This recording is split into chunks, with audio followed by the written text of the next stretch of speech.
નમસ્કાર વિદ્યાર્થી મિત્રો, દૃષ્ટિ મેથ્સ ચેનલમાં આપનું હાર્દિક સ્વાગત છે. વિદ્યાર્થી મિત્રો, આજે અમે લઈને આવ્યા છે ટકાવારીમાં જથ્થા અને વપરાશના એક્ઝામ્પલ, જે કોમ્પિટિટિવ એક્ઝામમાં અવારનવાર પૂછાય છે અને આવનારી એક્ઝામમાં બી પૂછવાની પૂરેપૂરી શક્યતા છે. તો સૌપ્રથમ ક્વેશ્ચન 1 જોઈશું. જો ચોખાના ભાવમાં 25% નો વધારો થાય તો વપરાશ કેટલા ટકા ઘટાડવો જોઈએ જેથી ખર્ચમાં કોઈ ફેરફાર ન થાય? તો વ્યવહારની દ્રષ્ટિએ આપણને ખબર છે કોઈ પણ વસ્તુની કિંમત વધે તો આપણે એના વપરાશમાં ઘટાડો કરીએ જેથી આપણા ખર્ચમાં કોઈ ફેરફાર ન થાય. તો આ પ્રકારનો જ આ ક્વેશ્ચન છે. તો અહીંયા ચોખાના ભાવમાં 25% નો વધારો થાય છે. તો સૌપ્રથમ અહીંયા 25% લખીશું. 25% નું મૂલ્ય આપણને ખબર છે 1/4 થાય છે. હવે 4 પર અહીંયા 1 નો વધારો થાય છે. તો અહીંયા સૌપ્રથમ આપણે 4 લખીશું. 1 નો વધારો થાય છે એટલે 4 + 1 કેટલા થશે વિદ્યાર્થી મિત્રો? 5 થશે.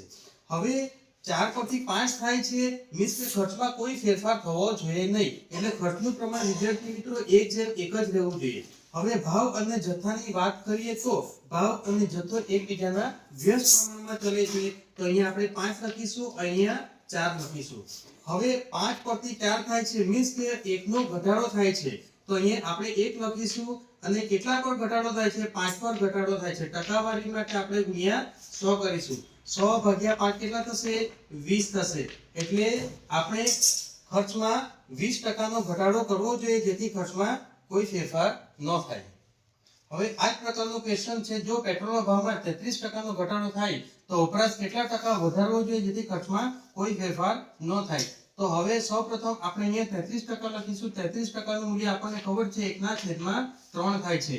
હવે 3 પરથી 1 નો ઘટાડો થાય છે એટલે અહીંયા 3 લખીશું. 1 નો ઘટાડો થાય છે એટલે 3 - 1 એટલે અહીંયા 2 લખીશું. હવે ખર્ચમાં કોઈ ફેરફાર થતો નથી એટલે ખર્ચનું પ્રમાણ 1:1 જ રહેવું જોઈએ. મીન્સ કે હવે અહીંયા આ બંને ભાવ અને જથ્થો એકબીજાના વ્યસ્ત પ્રમાણમાં છે એટલે અહીંયા 2 લખીશું અને અહીંયા 3 લખીશું. હવે 2 પરથી 3 થાય છે એટલે 1 નો વધારો થાય છે. કેટલા પર થાય છે? 2 પર થાય છે એટલે ભાગ્યા 2 કરીશું. અહીંયા ગુણ્યા 100 કરીશું. એટલે 100 ભાગ્યા 2 કેટલા થશે વિદ્યાર્થી મિત્રો? 50 થશે. એટલે અહીંયા 50% નો વધારો કરવો જોઈએ જેથી ખર્ચમાં કોઈ ફેરફાર ન થાય.